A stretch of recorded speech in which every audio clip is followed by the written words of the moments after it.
All right, today on Doing Stuff with Dylan, we got a 2011 BMW X5. I'm gonna be doing a 3-minute transmissions video. All right, guys, put a bolt in here in between this and this lever, or run this in, but a lot of times this is seized up. But if you put a bolt in here, it'll keep this transmission in neutral where you can rotate the shafts and then get your drive shaft bolts off. So, hope that helps. Alright guys, I'm going to show you what I took off to get to this point. I took that shield off, took the transfer case out, took that out. This is what it looks like up there. The lines are loose, I just pop them out as I go out with it. Got one bell bolt over here and one bell bolt over here left. It's my last two.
Tough to tell where this is leaking from, but converter was stuck to the flywheel.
This is what the back of the car looks like after I pushed it out.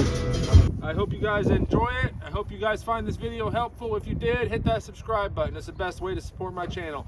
I'm going to stick a couple videos up over here. If you could check them out, I'd appreciate it.